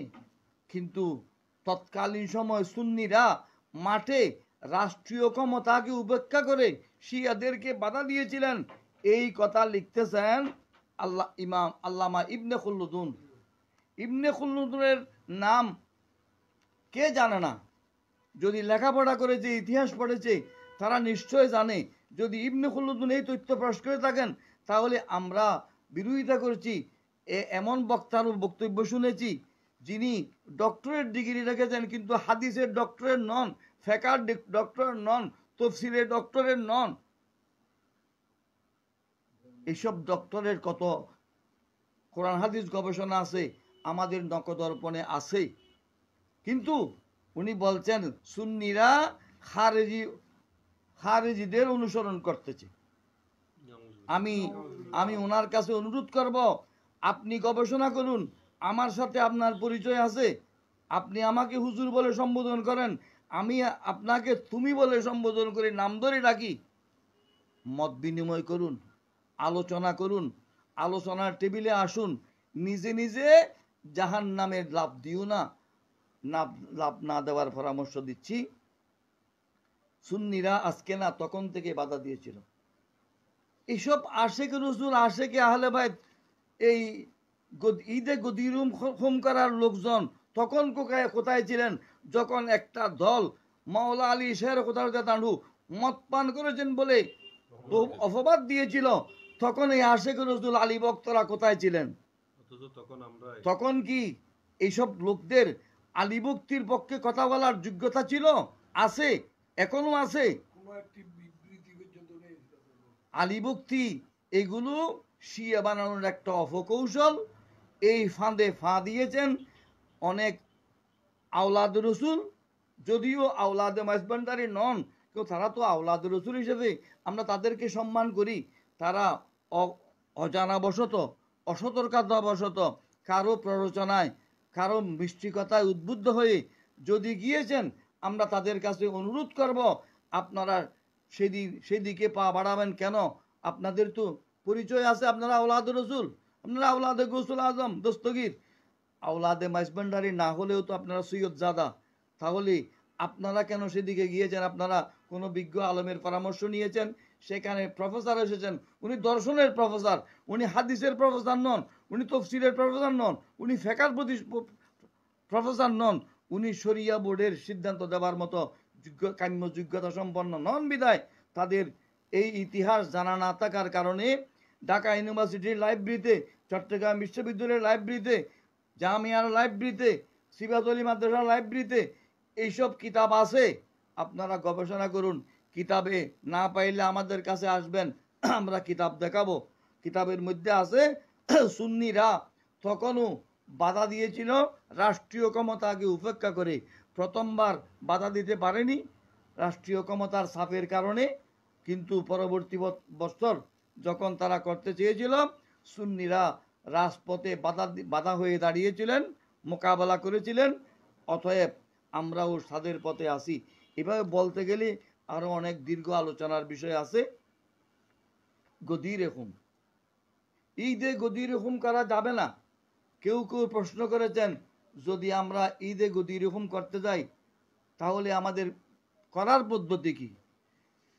গদির হুমের মধ্যে এই কিতাব ইরানি নেতা, প্রয়াত শিয়া নেতা আয়াতুল্লাহ রুহুল্লাহ খুমেনি, কশফুল আসরার, এই কশফুল আসরার এই কিতাবের মধ্যে এমন এমন জঘন্য কথা লেখা আছে, আপনারা তো আরবি পড়তে জানেন না। উনি ফার্সি ভাষায় লিখেছেন, এটা আরবিতে অনুবাদ করা হয়েছে। এই কশফুল আসরারের মধ্যে এমন এমন কথা আছে সিদ্দিক আকবরের ব্যাপারে, ফারুক আজমের ব্যাপারে, মায়েশা সিদ্দিকার জাতানার ব্যাপারে, এগুলো আমাদের মুখ দিয়ে আসতেছে না। মায়েশা সিদ্দিকার জাতানাকে জেনার তোহমত দেওয়া হয়েছে। মায়েশা সিদ্দিকার জাতানাকে পুত পবিত্র বিশ্বাস না করলে কাফের হয়ে যাবে, যেহেতু পবিত্র কোরআনের আয়াত নাজিল হয়েছে মায়েশা সিদ্দিকার পবিত্রতার উপর, তার সততার উপর, তিনি যে নিষ্পাপ, তিনি যে গুনাহ করেননি, জানায় লিপ্ত হননি, এটা পবিত্র কোরআন দ্বারা সাব্যস্ত। এখানে শিয়াদের এই অভিমত। আহলে বাইত রাসূলের মহব্বত দেখাচ্ছেন। মা আয়েশা সিদ্দিকা কে? যার কোলে আমার রসুলের শেষ নিঃশ্বাস, যার যার ঘরে ওহী নাজল হয়েছে, যার সম্পর্কে কোরআনে পাকের আয়াত নাজল হয়েছে, যার ঘরে আমার রসুল কিয়ামত পর্যন্ত আরাম করতে রয়েছেন, সেই আহলে বাইতে রসুল। মুসলিম শরীফের হাদিস আমার সামনে আছে, আমার রসুলের বিবিগণও আহলে বাইতের অন্তর্ভুক্ত। আমার রসুলকে জিজ্ঞাসা করা হয়েছিল আপনি কাকে বেশি মহব্বত করেন, বলে আয়েশাকে। তারপর বলে আয়েশার আব্বাকে, আয়েশাকে, আয়েশার বাবাকে আমার রসুল বেশি মহব্বত করতেন। আপনি আহলে বাইতুর রসুলের মহব্বত দেখাচ্ছেন। আসবাহতা ওয়া আমসাইতা মাওলা কুল্লি মুমিনিন ওয়া মুমিনাতিন। আলী, তোমাকে ধন্যবাদ, শাবাশ, মুবারকবাদ। তুমি সকাল সন্ধ্যা এই অবস্থায় অতিবাহিত করবে যে তুমি প্রত্যেক মুমিনের মাওলা। মাওলা মানি বসিয়ে গৌসুল আজম অনুবাদ করেছেন প্রেমাস্পদ। আপনি কোন মাইজবান্ডারি হয়েছেন, কোন মাইজবান্ডারের বক্ত হয়েছেন? ওসিয়ে গৌসুল আজমকে বৃদ্ধাঙ্গুলি দেখায় আওলাদে মাইজবান্ডারি হলেও মাইজবান্ডারের মধ্যে ৪র্থ নম্বর ব্যক্তি হলেন ওসিয়ে গৌসুল আজম সৈয়দ দেলাওয়ার হোসেন মাইজবান্ডারি রহমতুল্লাহ। ১ নম্বরে গৌসুল আজম মাইজবান্ডারি, ২ নম্বরে বাবাজান কেবলা মাইজবান্ডারি, ৩ নম্বরে সৈয়দ আমিনুল হক ওয়াসেল রহমতুল্লাহ, ৪র্থ নম্বরে হজরতে সৈয়দ দেলাওয়ার হোসেন মাইজবান্ডারি রহমতুল্লাহ। এই প্রাণ পুরুষকে বৃদ্ধাঙ্গুলি দেখায় আপনি মাওলার অর্থ যদি অভিভাবক নেন, আপনি কোথায় আছেন, কোন দিকে যাবেন, আপনার পরিণতি কি হবে, আপনি বিবেচনা করবেন। গদিরে খুমের উপর আমি এখন আলোচনা করছি না। ২০২১ সালে ঢাকার মধ্যে ইঞ্জিনিয়ারিং ইনস্টিটিউট হলে গদিরে খুমের উপর মাওলা আলী কনফারেন্সে আমি বক্তব্য দিয়েছি। সেই বক্তব্য এখনো নেটের মধ্যে আছে। সেখানেও আমি বলেছি যে মাওলা আলীর মোহাব্বত প্রত্যেক ইমানদারের অন্তরে থাকতে হবে। তাই বলে কি আপনি মুসা আলাইহিস ইসলামের অভিভাবক বানাবেন, ইব্রাহিম আলাইহিস ইসলামের অভিভাবক বানাবেন, আদম আলাইহিস ইসলামের অভিভাবক বানাবেন, নবীদের উপর অভিভাবক বানাবেন, জিবরাইল মিকাইলের উপর অভিভাবক বানাবেন? আপনার এই আকীদার উপর লানত। সতর্ক থাকার পরামর্শ দৃষ্টি। এই যে ইমাম আবু হানিফা রহমতুল্লাহর কাছে জিজ্ঞেস করা সুন্নি কারা, সুন্নিকে আহলে সুন্নত কারা? আহলে সুন্নত আমি সুন্নি, আমি সুন্নি। শিয়ারাও বলে আমরা সুন্নি, ওহাবিরাও বলে আমরা সুন্নি, তবলিগিরাও বলে আমরা সুন্নি, সব বাতালেরা আমরা সুন্নি, আমরাও বলি আমরা সুন্নি। সুন্নি কারা? ইমাম আবু হানিফা রহমতুল্লাহর উত্তর দিয়েছিলেন, নাহনু নুফাদ্দিলুশ শাইখাইন ওয়া নুহিব্বুল খাতানাইন ওয়া নামসাহু আলাল খুফাইন। আমরা যদি সুন্নি, আহলে সুন্নাত ওয়াল জামাতের আকীদা হলো উম্মতের মধ্যে সর্বশ্রেষ্ঠ হলেন হযরতে আবু বকর সিদ্দিক এবং হযরতে ওমর রাদিয়াল্লাহু তাআলা আনহুমা। আর সুন্নি হতে হলে ওয়া নুহিব্বুল খাতানাইন, আমার রসুলের 2 জামাতাকে মহব্বত করতে হবে, প্রাধান্য দিতে হবে ওই 2 জনকে, শেখাইনকে মহব্বত করতে হবে এই 2 জনকে। ওয়ানাম সাহু আলাল খুফাইন, মোজার উপর মোসে করা বিষয়টি আপনারা বুঝবেন না। শিয়ারা, রাফেজিরা মোজার উপর মোসে করা এটা নাজায়েজ মনে করে। ইমাম আবু হানিফা রাহমাতুল্লাহ বলছেন ইসলামে যেটা অনুমতি আছে বিদিত সেটা আগে অস্বীকার করা, সেটা সুন্নিয়তের পরিচায়ক হতে পারে না। এই জন্যে তাদের আকীদা বাতিল।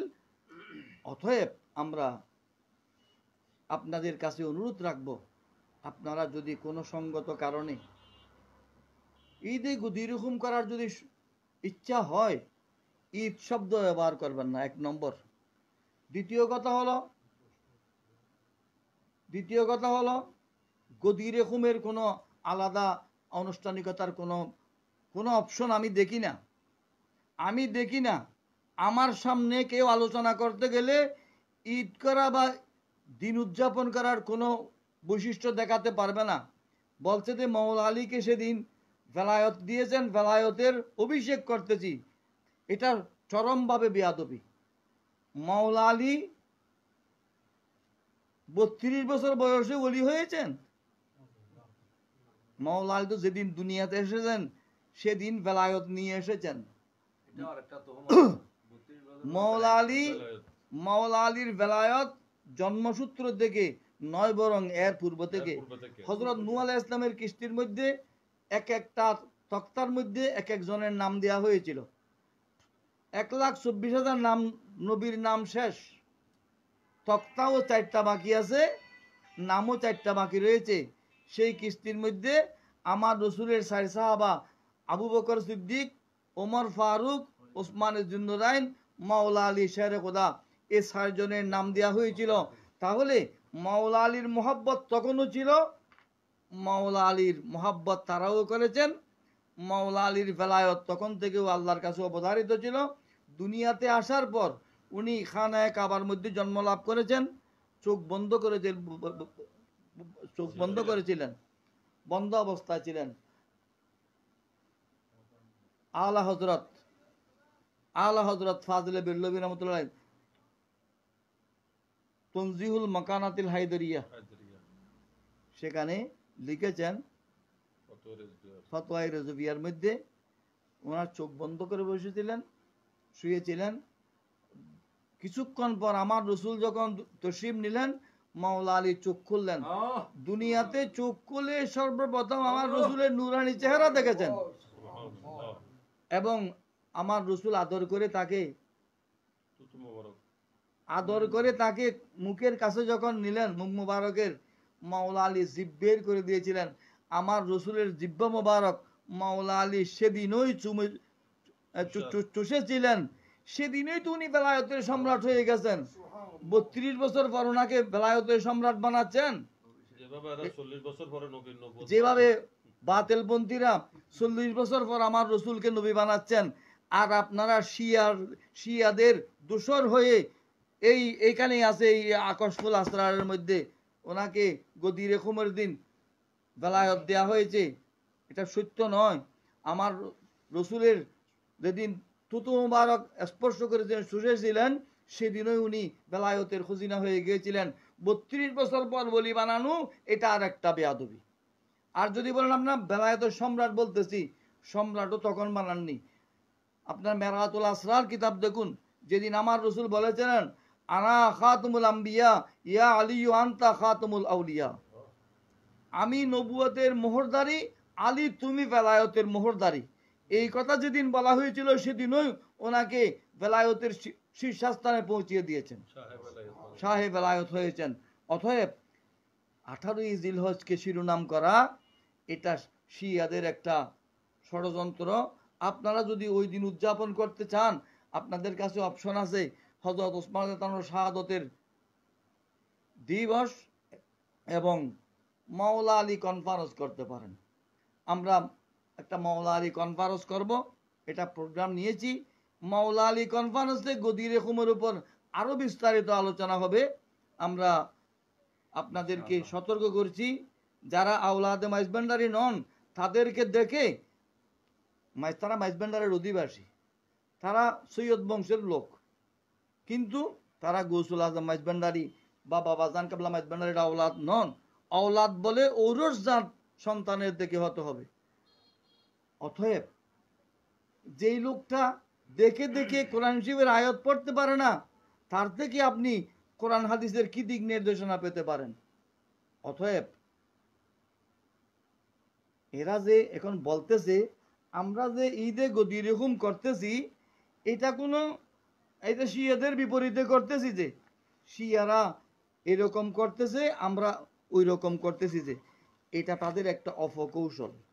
দেখুন, এটাও কিতাবের মধ্যে আমাদের মুরব্বীরা সব কিছু লিখে গিয়েছেন, আমরা তাদের অনুসরণে আছি। পরিস্থিতির শিকার যখন তারা, এটা লেখা হচ্ছে তারিখুল খোলাফা, ইমাম জালালউদ্দিন সুয়ুতি রহমতুল্লাহর কিতাব। উনি চেতন অবস্থায় 75 বার আমার রসুলকে স্বপ্নে দেখেছেন। 75 বার যিনি আমার রসুলকে স্বপ্নে দেখেছেন, এই মহান বুজুর্গ তারিখুল খোলাফার মধ্যে লিখতেছেন, কাতাবাতি শিয়াতু বিবাগদাদ আলা আবওয়াবিল মাসাজিদি লানাতা মাবিয়াতা ওয়া লানাতা মান গাসাবা ফাতিমাতা হাক্কাহা মিন ফাদাক। এই মহিউদ্দৌলা মসজিদের গেটে গেটে, সরকারি অফিসে, সব দরজায় দরজায় লিখে দিয়েছিল মাবিয়ার উপর লানত, আবু বকর সিদ্দিকের উপর লানত। নাউজুবিল্লাহ বলেন। সুন্নিরা রাষ্ট্রীয় ক্ষমতাকে মোকাবেলা করে কিছু করতে পারেনি, কিন্তু কি করেছিল? তারপরে কি করেছিল? তারপরে কি করেছিল? আন্না জালিকা মহিয়া ফিল লাইলি, রাতের বেলা এগুলো মুছে দিয়েছিলেন। সুন্নিরা এই লেখাগুলো রাতের বেলা মুছে দিয়েছিলেন। ফারাদা মুইজুদ্দৌলা আন ইউইদাহু, তখন মুইজুদ্দৌলা আবার সেগুলো আবার লেখার জন্য সচেষ্ট ছিল। ফাশারা আলাইহিল ওয়াজিরুল মহলবী, তার একজন উপদেষ্টা উজির মন্ত্রী ছিলেন মহলবী। এই মহলবী বললেন বাদশাহ সাহেব, না না না, সেটা করবেন না, সেটা করবেন না, সেটা করবেন না। কেন? সুন্নিরা বাধা দেবে এটা উজির বুঝতে পেরেছেন। তো কি লাগবে? আন ইয়াকতুবা মাকানা মা মুহিয়া লানাল্লাহুজ জালিমিন লিআলি রাসূলিল্লাহ সাল্লাল্লাহু আলাইহি ওয়াসাল্লাম। তখন ওই আবু বকরের মা বিয়ার এগুলোর কথা না বলে রসুলের আওলাদদের উপর যারা জুলুম করে তাদের উপর লানত, অর্থাৎ ভাষা পরিবর্তন করে, রূপ পাল্টিয়ে, বুল পাল্টিয়ে এই শিয়ারা রাফেজিরা করেছিল। এখনো এই আমাদের দেশের এই রাফেজি শিয়া ফাঁদে যারা মানুষকে টানতে চাচ্ছে, আকৃষ্ট করতে চাচ্ছে, তারাও একই কৌশল অবলম্বন করে এখনো তারা শিয়া আকিদা প্রতিষ্ঠা করার জন্য সচেষ্ট আছে। যাই হোক, কথা অনেক হয়েছে। এখানে একটা প্রশ্ন, এই আপনারা গদি এরকম না করে আপনারা মাওলা আলী কনফারেন্স করেন। মাওলা আলী কনফারেন্স করলে গদি রেখমের খুতবার চেয়েও মাওলা আলীর আরো বেশি গুরুত্বপূর্ণ ভূমিকা আছে, বড় বড় শান আছে। সেগুলো মাওলা আলী কনফারেন্স করলে আলোচনা হবে। গদি রেখমের মধ্যে মাওলা আলীকে আপনারা সীমাবদ্ধ করলেন কেন? এটাকে মাওলা আলীকে খাটো করা হয়েছে। হিজরতের সময় এই কিতাবের মধ্যে আছে, এই কশফুল আসরারের মধ্যে এখানে লেখা আছে বৈপরীত্য, তাদের কথার বৈপরীত্য।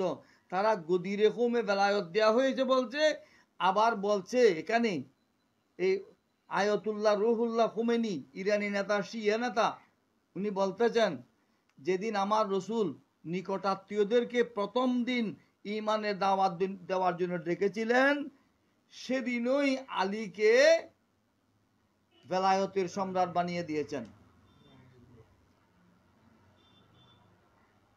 উলুল আমর অর্থাৎ মাওলা মানি অভিভাবক বানিয়ে দিয়েছিলেন। তখন উপস্থিত লোকজন হেসে ঠাট্টা করে ওরা চলে গিয়েছেন। কেন? তখন মাওলা আলীর বয়স তো মাত্র কয় বছর? 8 থেকে 10 বছর। 8 থেকে 10 বছর। অতএব লোকেরা মনে করে শিশু। আমার রসুল তো যদি শিয়াদের কথা ঠিকই হয়, তাহলে তো 10 বছর বয়সে ওনাকে আমার রসুল বেলায়তের সম্রাট বানিয়ে দিয়েছেন। আপনি 32 বছর বয়সে বেলায়তের সম্রাট বানাচ্ছেন, এটা তো বেয়াদবি করতেছেন। যে তো চরম বেয়াদবি, শুধু বেয়াদবি না, চরম বেয়াদবি। অতএব আমি আওলাদের রসুল এবং মাইজবেন্ডারের আওলাদ এবং আওলাদ নন যারা সৈয়দ বংশের, মাইজবেন্ডারের ভক্ত অনুরক্ত, যারা এই অনুষ্ঠানে মাইজবেন্ডারের কথা বারবার বলেছেন, তাদের দৃষ্টি আকর্ষণ করে বলছি, আপনারা মাওলা শব্দের সঠিক অর্থে ফিরে আসুন। আলীকে আমার রসুলকে যারা মহব্বত করে তারা অবশ্যই আলীকে মহব্বত করতে হবে। মহব্বতের প্রশ্ন আসলে নবীদের মহব্বত, ফেরেশতাদের মহব্বত, সিদ্দিক আকবরের মহব্বত, সমস্ত ইমানদারদের মহব্বত, এটা এসে যাবে। হাদিসের শেষ অংশের মধ্যে তো আমার রসুল অনুবাদই করে দিয়েছেন কি, আল্লাহুম্মা ওয়ালি মান ওয়ালাহু ওয়া আদে মান আদাহু। আল্লাহ যারা আলীকে মহব্বত করে তাদেরকে তুমি মহব্বত করো, আল্লাহ আলীর সাথে যারা দুশ্মনী করে তাদের উপর তুমি অসন্তুষ্টি প্রকাশ করো। আপনাদের অর্থ যদি মাওলার মানি অভিভাবক হয়, তাহলে হাদিসের অর্থ এ হবে, আল্লাহ যারা আলীকে অভিভাবক মানে আল্লাহ তুমি তাদেরকেও অভিভাবক বানিয়ে দাও। নাউজুবিল্লাহ বলেন। এই অর্থ কখনো প্রযোজ্য নয়। অতএব যারা হাদিসের উপর গবেষণা নেই, হাদিস পড়াবার অভিজ্ঞতা নেই, এই গুনাহগারের অভিজ্ঞতা আছে, সেহাসিত্তার হাদিস পড়ানো, বিভিন্ন মাদ্রাসায় পড়ানো, আমার ছাত্ররা কামাল পড়াতে পারে এমন ছাত্র আছে আল্লাহর রহমতে। অতএব বয়সেও আমার বয়স হিসেবে আমি বলতে হচ্ছে, যারা মাওলা আলীকে মদ পান করেছিল ওই সময় নীরব ছিলেন, আর গদিরে খুমের সময় মাওলা আলীর শানের জন্য সোচ্চার হলেন, লজ্জা হয় না? লজ্জা থাকা উচিত বলে আমি মনে করি। যে মাওলা আলীকে মদ পান করায়, তখন তো আপনারা নিজে না পারলে অন্তত আমাদের শরণাপন্ন হতে পারতেন। আপনারা ওলামায়ে কেরাম আছেন, আপনারা এই বিষয়ে একটা বক্তব্য দেন। বক্তব্য তো দেওয়ার জন্য বলেননি, বক্তব্য দিয়ে যে সেখানে একটা ধন্যবাদ পর্যন্ত দিতে পারেননি। এমন আলী ভক্তদের উপর আমাদের লজ্জা হয় তাদেরকে আলী ভক্ত বলতে। আল্লাহ পাক সুবহানাহু, আমরা যথাযথ আলী মহব্বত দেখিয়েছি। আলীর মোহব্বত আমরা এখন দেখাই না, গদির খুনের পেশায় দেখা না। যখন আলীর বিরুদ্ধে কথা হয়েছিল তখনও সোচ্চার ছিলাম। এখনো তারা মহাব্বতের অপকৌশলে, মহাব্বতের আড়ালে, মহাব্বতের অন্তরালে আলীর সাথে বেয়াদবি করতেছেন, নিজেরা কুফুরের দিকে ধাবিত হচ্ছেন। তাদেরকে সতর্ক করার জন্য আমরা এগিয়ে এসেছি। আল্লাহ পাক তাদেরকে বুঝার তৌফিক দান করুন, আমিন। ওয়া মা আলাইনা ইল্লাল বালাগ। আসসালামু আলাইকুম ওয়া রাহমাতুল্লাহি ওয়া বারাকাতুহু। আমাদের প্রথমে যিনি উপস্থাপনা করেছিলেন তিনি হলেন আহলে সুন্নাত ওয়াল জামাত চট্টগ্রাম উত্তর জেলার যুগ্ম সম্পাদক, যুগ্ম সাধারণ সম্পাদক এবং নেসারিয়া তুইয়বিয়া মাদ্রাসার সিনিয়র শিক্ষক মোদাররেস। আল্লাহ পাক মাওলানা সৈয়দ মোহাম্মদ আইয়ুব নুরি, আল্লাহ ওনার হায়াতের মধ্যে বরকত দান করুন। এখন আপনাদের সামনে সংক্ষিপ্ত আকারে এই আমাদের শেখুল হাদিস মাওলানা নজমুল হুসাইন নঈমি, আল্লামা অধ্যক্ষ সালেহ আহমদ নুরি, আল্লামা শেখুল হাদিস শাহিদুর রহমান হাশেমি এবং আল্লামা মুদ্দাসির আহমদ হাশেমি, এবং আরও যদি কেউ বলতে চান তারা কিছু সংক্ষেপে কথা বলবেন। এরপরে আপনাদের জন্য আমরা শুভ কামনা করে শেষ করছি। আসসালামু আলাইকুম।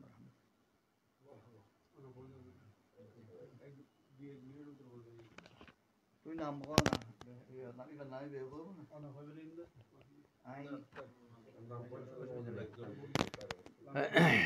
نحمده ونصلي ونسلم على رسوله الكريم أما بعد فأعوذ بالله من الشيطان الرجيم بسم الله الرحمن الرحيم اللهم صل على سيدنا ومولانا محمد وعلى آل سيدنا مولانا محمد وبارك وسلم।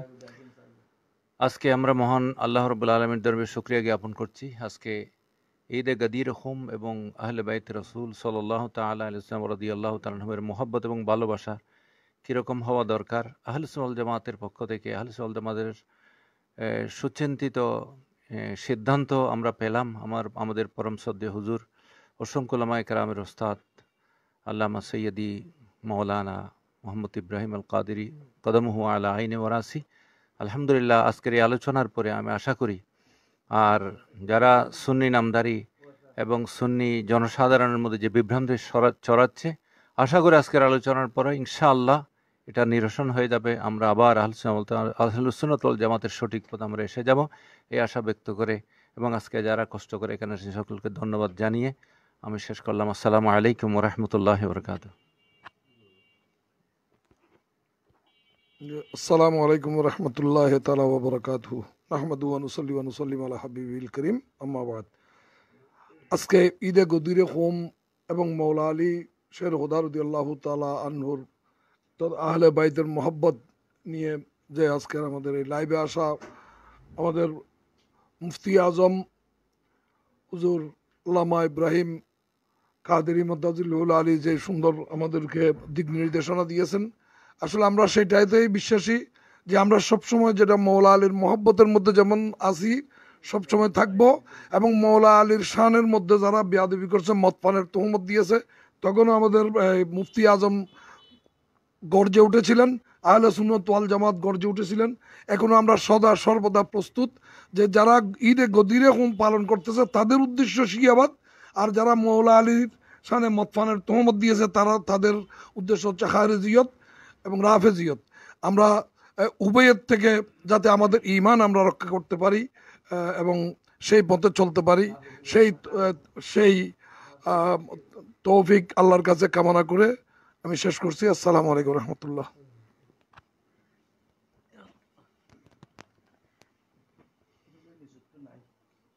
আসসালামু আলাইকুম রহমতুল্লাহ বরকাত।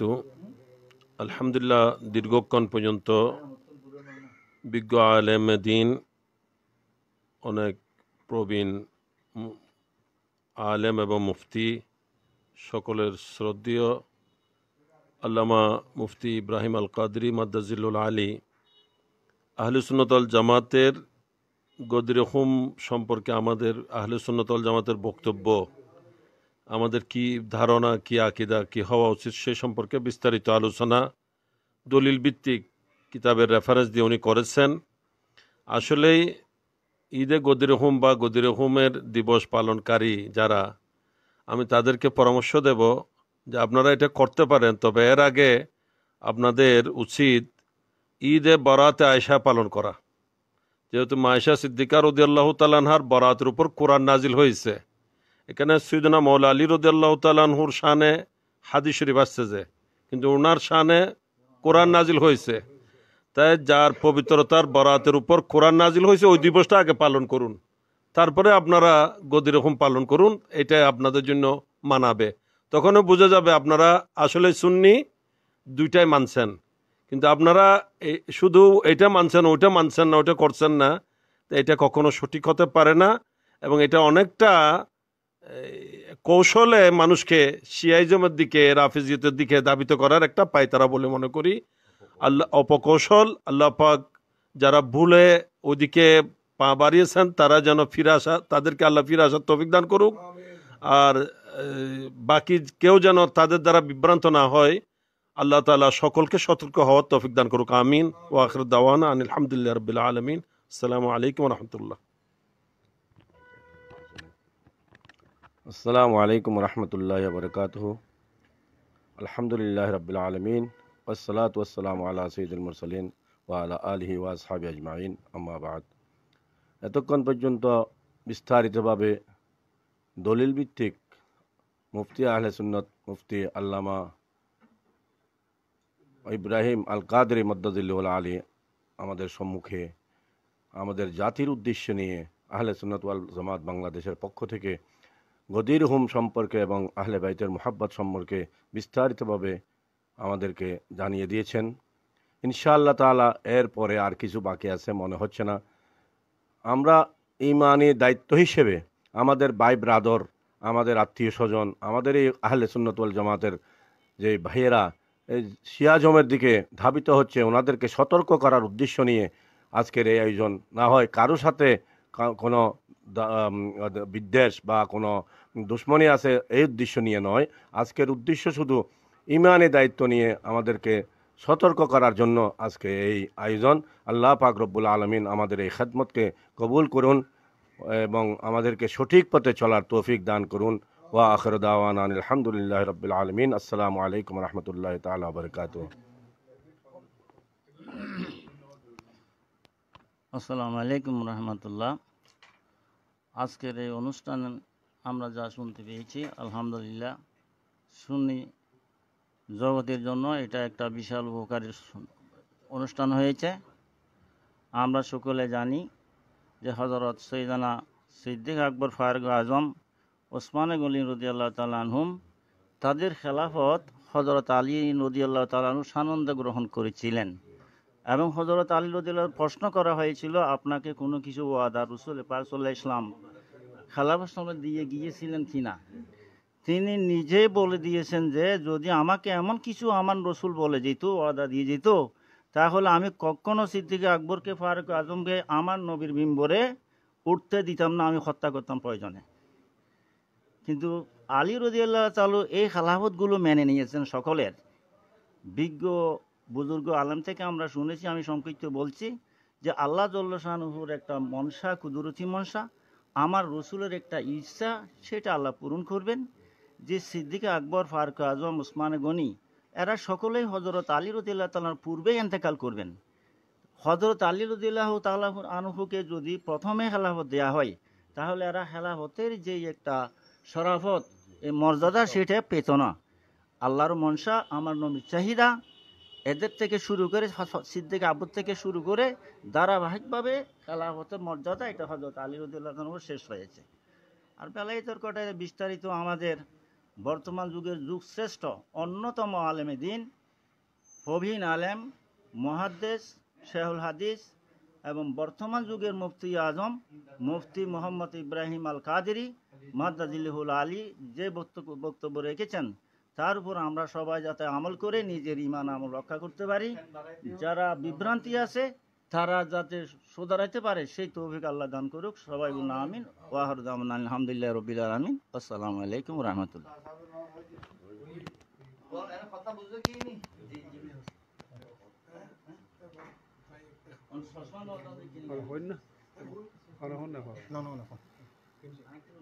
আসসালামু আলাইকুম ওয়া রাহমাতুল্লাহি ওয়া বারাকাতুহু। দেশ বিদেশে জাতির উদ্দেশ্যে আজকের আহলে সুন্নাত জামাতের পক্ষ থেকে যেই ভিডিও কনফারেন্স করা হয়েছে, মুফতি আহলে সুন্নাত মুফতি আজম আল্লামা ইব্রাহিম আল কাদেরী সাহেব মাদ্দাজিল্লাহুল আলীর আলোচনার পরিপ্রেক্ষিতে আমরা এই সিদ্ধান্তে উপনীত হলাম যে আহলে সুন্নাত ওয়াল জামাতের অনুসারী যারা, তারা কোনোদিন ঈদে গদির হুম পালন করতে পারে না। আর যেহেতু এই ঈদে গদির হুমটা হয়েছিল 18 জিলহজ, ঘটনাক্রমে হজরতে সৈয়দনা উসমান গনি জিন্নুরাইন রাদিয়াল্লাহু তাআলা আনহুর শাহাদতটাও হয়েছিল 18 জিলহজ। ইতিহাস থেকে জানার পরিপ্রেক্ষিতে আমরা এটাই উপলব্ধি করছি যে শিয়ারা আলী রাদিয়াল্লাহু তাআলা আনহুর মহব্বতের দাবিতে তারা হজরত উসমান গনি জিন্নুরাইন রাদিয়াল্লাহু তাআলা আনহুর শাহাদতের মধ্যে তারা বেদনা প্রকাশ না করে, দুঃখ প্রকাশ না করে, তারা আনন্দ উল্লাস প্রকাশ করতেছে। এটাই হচ্ছে হজরত উসমান রাদিয়াল্লাহু আনহুর খেলাফতকে অস্বীকার করা এবং যেই দোষে দোষী করে তাকে শাহাদত করাইছেন, হত্যা করেছেন, এতে তারা খুশি আনন্দ উল্লাস করছে, যা আহলে সুন্নাত জামাতের পরিপূর্ণ পরিপন্থী। এটা কোনো সুন্নি মুসলমানের কাম্য নয় এবং কোনো প্রকারের তরিকতপন্থী, শরীয়তপন্থী কোন আহলে সুন্নতের মানুষের পক্ষে এই বিষয়টা ঈদে গদির হুমকে পালন করার কোনো মতেই প্রয়াস পেতে পারে না। এটার জন্য আমরা সকল দেশবাসীকে এবং প্রবাসীও জাতির উদ্দেশ্যে আমরা এই আহলে সুন্নাত জামাতের পক্ষ থেকে আহ্বান জানাচ্ছি, যাতে আমরা যাতে ঈদে গদির হুম নামে কোনো অনুষ্ঠানে অংশগ্রহণ না করি, কোনোভাবে আমরা সমর্থন না করি। আল্লাহ প্রত্যেককে শরীয়ত মতো, ইসলাম মতো আহলে সুন্নাত জামাতের অনুসরণ করার তৌফিক দান করুন। আসসালামু আলাইকুম ওয়া রাহমাতুল্লাহ।